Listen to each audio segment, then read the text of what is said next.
So behind me here is the ROG ALLY X, which is currently hooked up to my monitor using a dock, and it's playing Apex Legends. See, I'm playing it right now. I'm getting around 100 FPS using this small device. Now you might be thinking, okay, so what's the good thing about it? Like, it's just like you're playing on a PC or a laptop. So I'm sitting on my desk, I'm playing.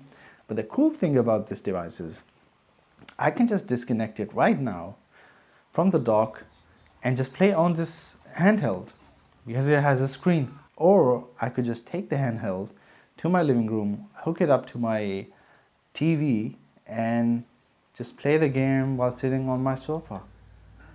Now, this has made my life so much easier because as a dad, I neither have the time nor the energy to sit here and have long gaming sessions, right?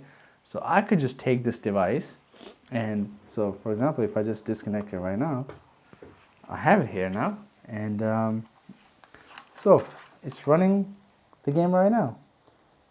So not so long ago, I was in the market for a gaming console. I was considering either buying an Xbox or a PlayStation, but then I came across this ROG ALLY X online.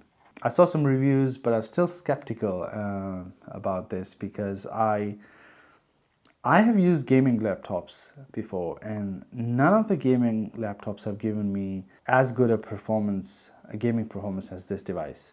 First of all, it's so small, so which made me wonder if it will be able to play all these big games that I play. For example, EAFC 25, The Final, Street Fighter 6, Tekken 6, and Apex Legends. These are all big games, PC. I used to play them on my PC. But Apex Legend, for example, I'm getting over 100 FPS, playing on this small device, which is crazy. And another fun thing is that it doesn't produce a lot of heat or noise. It stays quiet even when I'm playing the games. The battery timing is decent, I would say. It gives me about an hour and a half to 2 hours of playing time, depending on the game that I'm playing. If it's a heavy game like EAFC, then it gives me an hour and a half. But some other game like Street Fighter 6, it gives me like 2 hours of playing time. I never have 2 hours to play anyways, but it gives you that backup if you need it. Okay, so this device can play games, but can it actually edit 4K videos? I'm actually editing this video right now on the ROG ALLY X. I have transferred all my footage to the internal SSD for a little bit of faster performance. I'm using Premiere Pro. I have the project open here, and I'm going to scrub through it to show you that it is quite smooth. I'm on full resolution. I'm going to bring it closer. Full resolution, as you can see. I'm scrubbing through it, and it's quite smooth, I would say. It's not super smooth, but it's a little bit choppy when you scrub through your timeline, but it's quite good, I would say. Not comparable to like the MacBook Pros or the latest generation Intel processors, but it's still quite good. So I'm going to scrub on the timeline to any timestamp and hit play. Laptops have given me as good a performance. So much easier. See, I'm playing a bit. It's like you're playing on a PC or a laptop. Handheld to my living room, hook it up to There was a bit of a stutter there, but in general, it's quite smooth. Judging by this performance, I'm confident that you can easily edit on this device. I have multiple layers of footage here. This is all 4K footage, H.265, which is very difficult for many processors to run and play. And Intel processor, for example, the latest one, the 11th generations onwards, processors have a specific technology called Intel QuickSync, which helps run this kind of footage more smoothly.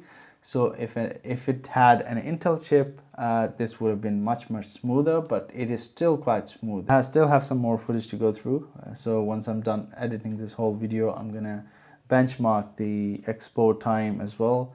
In short, if you wanted to use this device as a gaming plus work device, then you can definitely do so. But obviously, because the device screen is so small, you will not be able to work on it on Premiere Pro because everything will be so cramped up. You do need an external monitor to be able to edit videos or edit photos or do any kind of work on it. Alright, so ever since I got this device, I must say that I have been thoroughly enjoying my gaming sessions a lot more. Firstly, because when I got this device, I didn't have a lot of expectations in terms of gaming performance, but it has been playing all the games that I threw at it, and not at the highest settings, obviously, because it's a small device and the thermal management doesn't allow for it to run everything on highest settings. But I think the reason why I enjoy my gaming session a lot more now is because I focus more on the gameplay rather than on the cosmetic side of things, like keeping everything on high settings. And that's something that I already expected like this device to do. So if you're in the market for, let's say, like a gaming laptop, I would highly recommend that you look into the ROG ALLY X because it is a very capable device. It'll run all your games basically, at least on low settings, if not medium, or some even on high settings. So games like GTA 5, you can run them on highest settings possible. You'll be able to get over 60 FPS. And I personally, like if I can get 60 FPS, constant 60 FPS on any game at medium or low settings, I'm happy. So yeah, that's my take on the ROG ALLY X. If you have any questions, let me know in the comment section below, and thank you so much for watching, and I'll see you in the next one.